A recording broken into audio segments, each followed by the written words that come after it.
실제로 12살에 왕이 된 사람이 므낫세입니다. 므낫세의 이름의 뜻은 잊어버림이죠. 망각. 므낫세의 아버지는 히스기야입니다. 히스기야는 산헤립의 침략으로부터 엄청난 고통을 받았죠. 그러나 하나님을 의지할 때 구원하시는 역사를 경험하면서 고통을 잊었습니다. 또 히스기야는 죽을 병에 걸렸죠. 하나님 앞에 벽을 향해서 간절히 기도할 때 하나님이 그 생명을 연장시켜 주셨습니다. 병에서 치료받고 병으로 인한 고통을 잊어버렸죠. 므낫세의 이름을 부를 때마다 아버지는 그 고통을 잊어버리고 하나님의 은혜를 기억했을 겁니다. 근데 문제는 므낫세가 망각하지 말아야 될 것을 망각한 거죠. 무엇입니까? 하나님의 은혜를 망각한 겁니다. 사실 12살에 왕이 되었으니 어떤 일이 일어나겠습니까? 육체적, 정서적, 영적으로 미성숙했을 겁니다. 또 주변에는 간신배들이 넘쳤을 거예요. 아부하고 아첨하면서 므낫세를 조정하려는 사람들이 많았겠죠.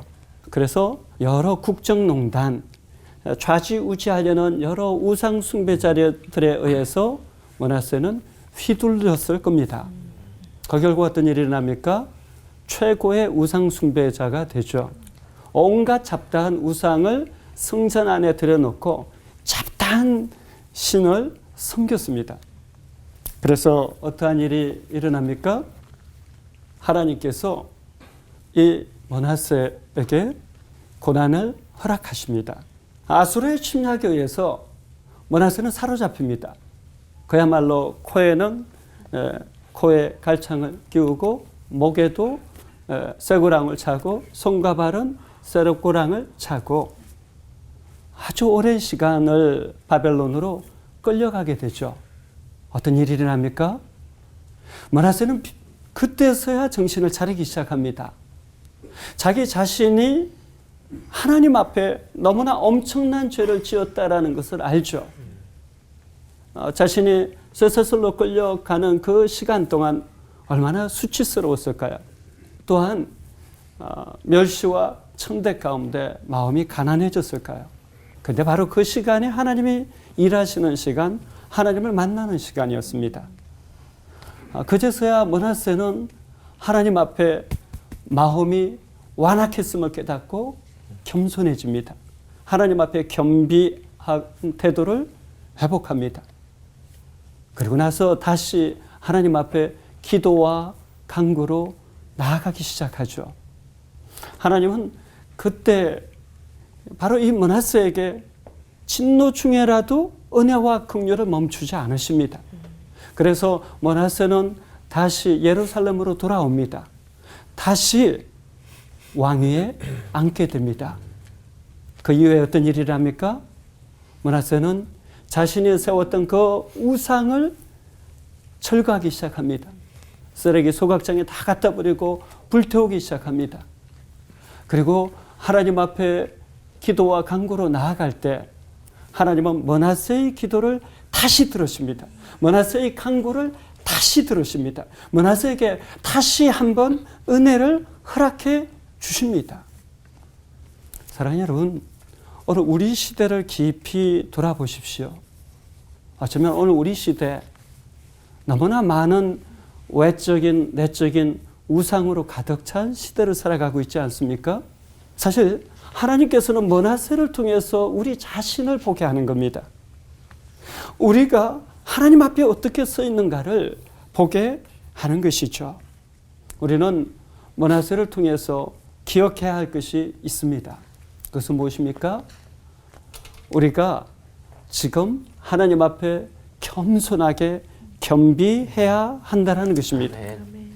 그리고 거기서 멈추지 말고 진심과 전심으로 하나님 앞에 기도하고 간구를 다시 해야 되는 때라는 것입니다. 그러면 반드시 하나님께서 다시 우리에게 은혜를 베풀어 주실 겁니다. 므낫세가 그 고통으로 인해서, 고난으로 인해서, 고독으로 인해서 하나님 앞에 다시 부르짖었을 때 하나님께로 돌아올 수 있었습니다. 그는 계속 부명의 권력을 누리고 살았더라면 세상에서 잘 살았을는지 몰라도 우상 숭배자로 끝났을 겁니다. 그러나 그 고난이 오히려 상처가 오히려 회복이 된 거죠. 별이 된 거죠.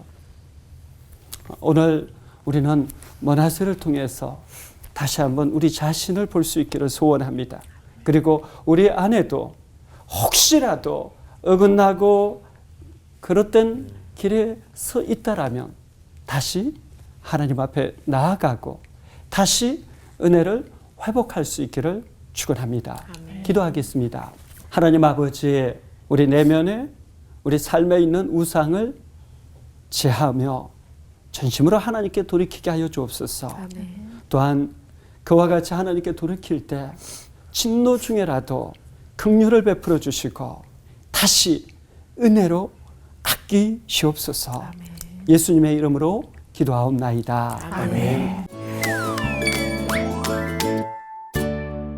열왕기에는 므낫세 회개가 안 나오고 역대하에만 나오는데 이 므낫세가 진짜 회개한 게 맞는지, 그리고 아버지 히스기야 때도 하나님이 한번 당하셨는데 므낫세 뭘 믿고 다시 왕위에 앉히신 건가요? 그러네. 이 간구하고 이렇게 죄를 이렇게 사해 주세요 기도를 하면은 저가 정말 그냥 이 많은 죄들이 싹 사라지나요, 이상한 목사님? 하나님께서 인간이 만약에 저지른 행위대로만 한다라면 하나님 앞에 살아남을 수 있는 사람은 아마 한 명도 없을 거예요. 그런 의미에서 저는 신앙은 분명 신비가 존재한다라고 생각을 해요.